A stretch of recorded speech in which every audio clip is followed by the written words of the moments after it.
ಕೇಂದ್ರದಲ್ಲಿ ಎನ್ಡಿಎ ಸರ್ಕಾರ ಅಸ್ತಿತ್ವಕ್ಕೆ ಬರ್ತಿದ್ದ ಹಾಗೆ ದಳಪತಿಗಳು ಬಿಗ್ ಡಿಮ್ಯಾಂಡ್ ಇಡೋದಕ್ಕೆ ರೆಡಿ ಆಗಿದ್ದಾರೆ. ರಾಜ್ಯದಲ್ಲಿ ಕಾಂಗ್ರೆಸ್ ಅನ್ನು ಕಟ್ಟಿ ಹಾಕಬೇಕು ಅಂದ್ರೆ ಜೆಡಿಎಸ್ಗೆ ಕೇಂದ್ರದಲ್ಲಿ ಉನ್ನತ ಸ್ಥಾನ ಸಿಗಬೇಕು ಅನ್ನೋ ಬೇಡಿಕೆ ಇಡೋದಕ್ಕೆ ದಳಪತಿಗಳು ರೆಡಿ ಆಗಿರೋ ಹಾಗಿದೆ. ಸೊ ಕೇಂದ್ರ ಸರ್ಕಾರದಲ್ಲಿ ಅಧಿಕೃತವಾಗಿ ಜೆಡಿಎಸ್ ಭಾಗಿಯಾಗ್ತಾ ಇದೆ. ಕೇಂದ್ರ ನಾಯಕರ ಮುಂದೆ ಕೃಷಿ ಖಾತೆಗೆ ಬೇಡಿಕೆ ಇಡಲಿದ್ದಾರೆ ಎಚ್ಡಿಕೆ. ಕೃಷಿ ಅಥವಾ ಜಲಶಕ್ತಿ ಖಾತೆ ಮೇಲೆ ದಳಪತಿಗಳು ಕಣ್ಣಿಟ್ಟಿದ್ದಾರೆ. ಇವತ್ತು ಮೋದಿ, ಅಮಿತ್ ಶಾ, ನಡ್ಡಾರನ್ನ ಭೇಟಿ ಮಾಡಲಿದ್ದಾರೆ ಎಚ್ಡಿಕೆ. ಈ ಸಂದರ್ಭದಲ್ಲಿ ಈ ವಿಚಾರಗಳಿಗೆ ಸಂಬಂಧಪಟ್ಟ ಹಾಗೆ ಡಿಮ್ಯಾಂಡ್ ಇಡ್ತಾರೆ.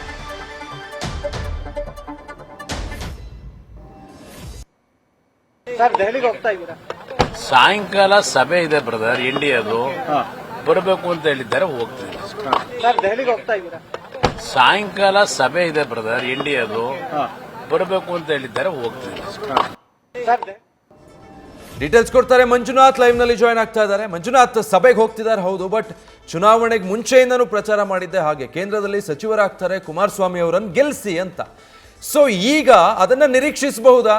ದಳಪತಿಗಳು ಇವತ್ತಿನ ಸಭೆಯಲ್ಲೇ ತಮಗೆ ಯಾವ ಸ್ಥಾನಮಾನ ಬೇಕು ಅನ್ನೋದ್ರ ಡಿಮ್ಯಾಂಡ್ ಇಡ್ತಾರಾ ಕೇಂದ್ರ ಬಿಜೆಪಿ ನಾಯಕರ ಮುಂದೆ?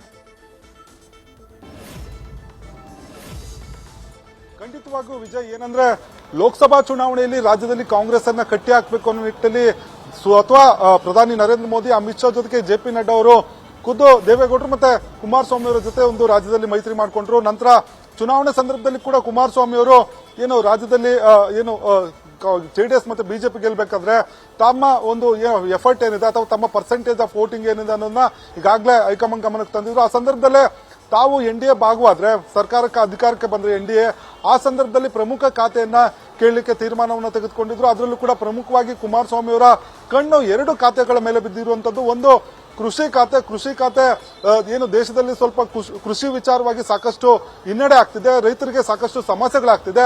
ಆ ನಿಟ್ಟಿನಲ್ಲಿ ರೈತರ ಸಮಸ್ಯೆಗಳನ್ನ ಪರಿಹರಿಸೋ ನಿಟ್ಟಿನಲ್ಲಿ ಈ ಒಂದು ಕೃಷಿ ಖಾತೆ ಅವಶ್ಯಕತೆ. ಯಾಕಂದ್ರೆ ಏನು ರಾಜ್ಯದಲ್ಲಿ ಮುಖ್ಯಮಂತ್ರಿ ಆಗೋದಕ್ಕೂ ಮುನ್ನ ಅವರು ಇಸ್ರೇಲ್ ಮಾದರಿಯ ಕೃಷಿ ಪದ್ಧತಿಯನ್ನ ರಾಜ್ಯದಲ್ಲಿ ಅಳವಡಿಸಬೇಕು ಅನ್ನೋ ನಿಟ್ಟಿನಲ್ಲಿ ಸಾಕಷ್ಟು ಅಧ್ಯಯನವನ್ನು ಕೂಡ ಮಾಡಿದ್ರು, ಜೊತೆಗೆ ವರದಿಯನ್ನು ಕೂಡ ತರಿಸ್ಕೊಂಡಿದ್ರು. ಅದೇ ರೀತಿ ಕೇಂದ್ರ ಜಲಶಕ್ತಿ ಒಂದು ಖಾತೆ ಮೇಲೆ ಕೂಡ ಕುಮಾರಸ್ವಾಮಿ ಅವರು ಕಂಡಿಟ್ಟಿರುವಂತದ್ದು. ಯಾಕಂದ್ರೆ ಕಳೆದ 60-70 ವರ್ಷಗಳಿಂದ ಕೂಡ ರಾಜ್ಯಕ್ಕೆ ನೀರಾವರಿ ವಿಚಾರಗಳಾಗಿ ಅನ್ಯಾಯವಾಗ್ತಿದೆ. ಅದನ್ನ ಸರಿಪಡಿಸಬೇಕಾದ್ರೆ ನಮ್ಮದೇ ರಾಜ್ಯದ ಒಂದು ಸಂಸದರು ಸಚಿವರಾದ್ರೆ ಆ ಒಂದು ಸಮಸ್ಯೆಗಳಿಗೆ ಒಂದು ಬ್ರೇಕ್ ಹಾಕ್ಬೋದು ಅನ್ನೋ ನಿಟ್ಟಿನಲ್ಲಿ ಈ ಎರಡೂ ಖಾತೆಗಳನ್ನ ಏನು ಬೇಡಿಕೆಯಾಗಿ ಏನು ಬಿಜೆಪಿ ಹೈಕಮಾಂಡ್ ನಾಯಕರ ಮುಂದೆ ಇಡೋದಕ್ಕೆ ತೀರ್ಮಾನವನ್ನು ತೆಗೆದುಕೊಂಡಿದ್ದಾರೆ. ಈಗ ಇವತ್ತು ದೆಹಲಿಗೆ ಮಾಜಿ ಮುಖ್ಯಮಂತ್ರಿ ಎಚ್ ಡಿ ಕುಮಾರಸ್ವಾಮಿ ಅವರು ತೆರಳಿದ್ರು. ಸಂಜೆ ಜೆಪಿ ನಡ್ಡಾ ಜೊತೆಗೆ ಅಮಿತ್ ಶಾ ಮತ್ತೆ ಪ್ರಧಾನಿ ನರೇಂದ್ರ ಮೋದಿ ಅವರನ್ನ ಭೇಟಿ ಮಾಡಿ ಈ ಒಂದು ವಿಚಾರವಾಗಿ ಚರ್ಚೆ ನಡೆಸುವ ಸಾಧ್ಯತೆ ಇದೆ ಅನ್ನೋ ಒಂದು ಮಾಹಿತಿ ಕೂಡ ಲಭ್ಯ ಆಗಿರುವಂತದ್ದು. ಈಗಾಗಲೇ ಈ ಒಂದು ವಿಚಾರವಾಗಿ ಚುನಾವಣಾ ಸಂದರ್ಭದಲ್ಲೂ ಕೂಡ ಕುಮಾರಸ್ವಾಮಿ ಅವರು ನೀರಾವರಿ ವಿಚಾರಗಳನ್ನ ನಾನು ಬಗೆಹರಿಸ್ತೇನೆ ಅನ್ನೋ ಮಾತನ್ನು ಹೇಳಿದ್ರು. ಜೊತೆಗೆ ರೈತರ ವಿಚಾರವಾಗಿ ಸಾಕಷ್ಟು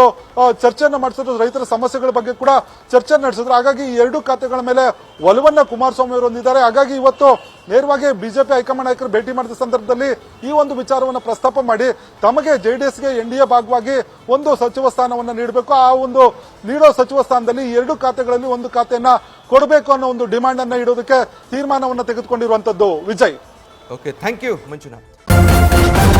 ನ್ಯೂಸ್ ಫಸ್ಟ್ ನಿರ್ಭೀತಿಯಿಂದ ನಿಮ್ಮ ಪರವಾಗಿ.